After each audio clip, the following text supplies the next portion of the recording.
તમારા વૃદ્ધ માતા પિતા અત્યારે ઘરમાં રહેતા હોય અને જે ટ્રીટમેન્ટ, જે શબ્દો, જે અભિગમ, જે બોડી લેંગ્વેજ થી સામું જોયા વગર ડીશ મૂકી દેતો જમી લો, એની કોઈ માંગ હશે, અંદરથી બિચારા બૂમ કે મને ચા બનાવી આપો ને, ઉભા રહો ને, હવે હજી વાર છે, 15 મિનિટ પછી આવશે, બૂમ બનાવવા ના પાડશો. આ બધા શબ્દો તમે જે બોલો છો ને, એ સેમ શબ્દ 25 વર્ષ પછી સાંભળવાની તૈયારી રાખજો.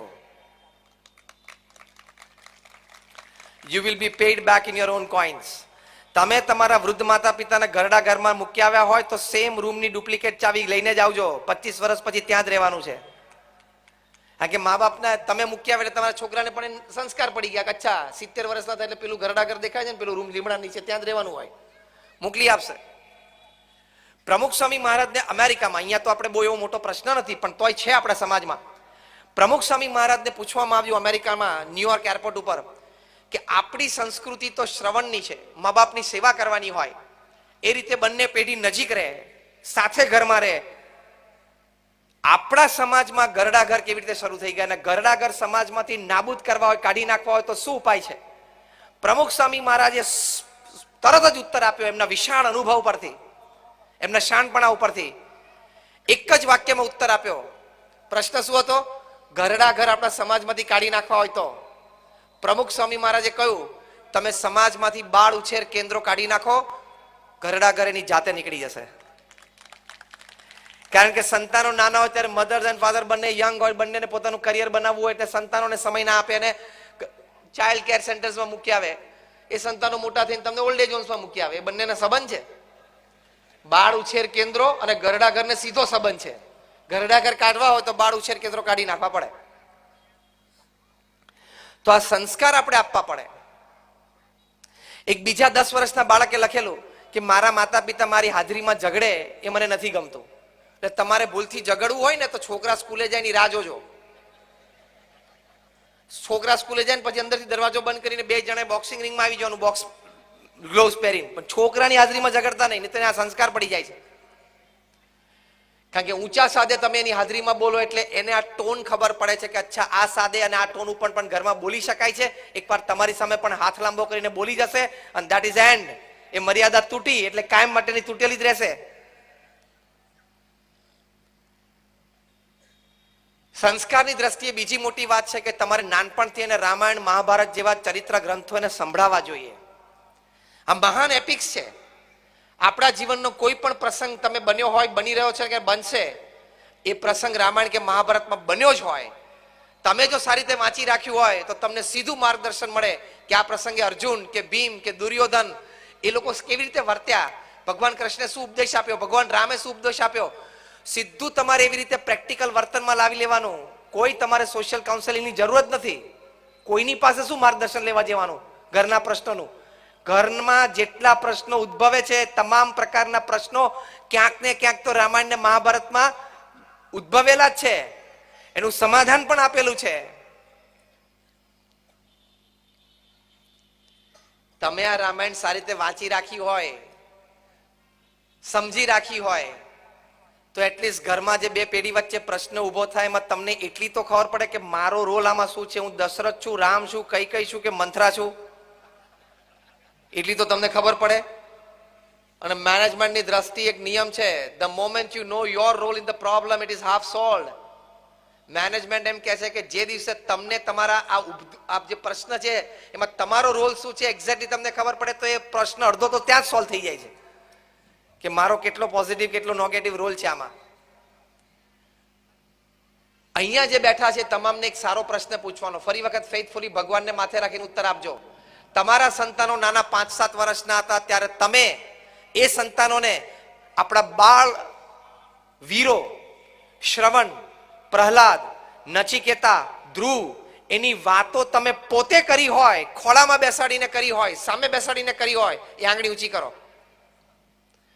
કદાચ 50 થી પણ વધારે આંગળી ઊંચી નથી. તો તમારે એને રોજર ફેડરરની, સિલ્વેસ્ટર સ્ટેલોનની, વિરાટ કોહલીની, 1-2 ખાનની આવી બધી વાતો કરવાની છે. એને તમે શ્રવણની વાત નાનપણમાં કરી હશે તો એને મા બાપની સેવા કરવી એવા એક વિચાર એના હૃદયમાં ધરબાશે. એ જનરેશન ગેપ ઘટાડશે. તમે જ્યારે વૃદ્ધ હશો ત્યારે તમને કંઈક શરીર દુખતું હશે ત્યારે કોક દાડો પગ દબાવશે, બાકી માથું ને ગળું તો છે જ, દાબી દેશે. હા, તમને કોર્ટમાં લઈ જાય ગળું દાબ્યું જ કહેવાય ને. વોટ્સએપ ઉપર એક વિડીયો વાયરલ થયેલો થોડા મહિનાઓ પહેલા, તમે જોયો હશે. બોમ્બેના એક બહુ જ ધનાઢ્ય વ્યક્તિ, બહુ જ મોટું બ્રાન્ડ નેમ, શૂટિંગ્સ એન્ડ શર્ટિંગ્સમાં, અને એના બ્રાન્ડ નેમની નીચે સબટાઇટલ હતું ધ કમ્પ્લીટ જેન્ટલમેન. એ વ્યક્તિએ મોટી ઉંમરે પોતાનો વિડીયો વાયરલ કરેલો, રોતા રોતા. 20,000 કરોડનું એમ્પાયર એને એના દીકરાને આપ્યું. અને જે પણ કંઈક પ્રસંગો બન્યા હશે ઘરમાં, આપણે જાણતા નથી, પણ દીકરાએ બાપને કાઢી મૂક્યા અને નેપેન્સી રોડ ઉપર 2 બેડરૂમ હોલ કિચનના ભાડે ફ્લેટમાં એક જૂની ગાડીને એક ડ્રાઈવરને કૂક આપીને રાખે છે. પ્રમુખ સ્વામી મહારાજ આ વાત બહુ કરતા. એમના શબ્દશઃ એ હતા કે તમે તમારા સંતાનોને સંસ્કાર નહીં આપો તો એક દિવસ સંપત્તિ અને સંતતિ બે ખોવાનો વારો આવશે. અને જો આ પરિવારમાં આવ્યો, આવા તો હજારો પરિવાર છે,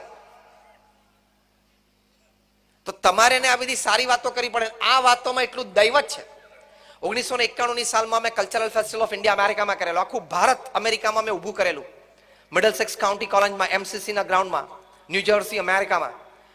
ભારતના વેશ, કેશ, ભૂષા, ભાષા, પદાર્થ, ભોજન, શૈલી, એ બધું જ અમે આખું ત્યાં એક ભારત ઊભું કરેલું. અને 1.1 મિલિયન વ્હાઇટ અમેરિકન્સ આ 34 દિવસમાં અમારા ઉત્સવમાં આવેલા. એ લોકો તો તાજુબ રહી ગયા કે ભારતની રહેણી કહેણી, ભારતની પરિવાર પદ્ધતિ, ભારતની રીત પ્રણાલિકા, ભારતની સંસ્કૃતિમાં અને ભારતના સમાજમાં આ પ્રકારની સ્વીકાર અને સમજદારીની તૈયારીઓ, અત્યંત આશ્ચર્ય થયું. એમાં બ્યુટીફુલ બોર્ડરલેસ વર્લ્ડ નામનું એક પ્રદર્શન હતું, સીમા રહિત વિશ્વ.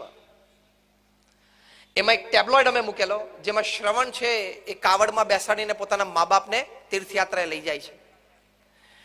દરેક જગ્યાએ અમારા સ્પોર્ટ ગાઈડ્સ હોય, 10-15 વ્યક્તિઓ ભેગી થાય, વિઝિટર્સ. અમારા સ્પોર્ટ ગાઈડ છે, આખી વાર્તા સમજાવે. એમાં ત્યાં મિડલસેક્સ કાઉન્ટી કોલેજના લેડીઝ સેક્રેટરી હતા મિસિસ સિલ્વિયા. આવ્યા હશે ને આ શ્રવણની વાત એને આખી સાંભળી ધ્રુસકે ને ધ્રુસકે રડવા માંડ્યા. એમની ઉંમર તો કદાચ 30-35 વર્ષની હશે. એ ધ્રુસકે ને ધ્રુસકે મિસિસ સિલ્વિયા રડવા માંડ્યા. અમારા સ્પોર્ટ ગાઈડે કીધું કે ma'am can I help you? તો કે નો, જસ્ટ લીવ મી અલોન.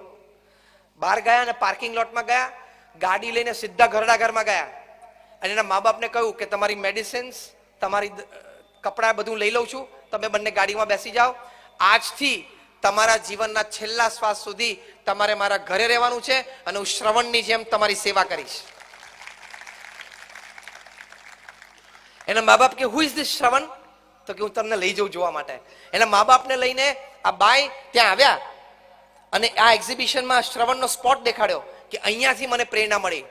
એક વ્હાઇટ અમેરિકન લેડીને પણ શ્રવણની વાતો સાંભળીને આ પ્રેરણા મળતી હોય અને મા બાપને ઘરના ઘરમાંથી ઘરે લાવીને આજીવન સેવાની પ્રતિજ્ઞા લેતા હોય, તો આપણામાં તો એ લોહી દોડે છે. આપણા સંતાનોમાં તો એ સંસ્કાર છે. તમે એની વાતો કરીને જાગૃત કરો ને. મારે એને ટીવી દેખાડીને, ઇન્ટરનેટથી એક્સપોઝ કરીને મારે એનો આઈક્યુ વધારવો છે, પણ એનો ઈક્યુ અને એસક્યુ વધારવો પડશે. આઈક્યુ તો છેલ્લે આવી ગયો.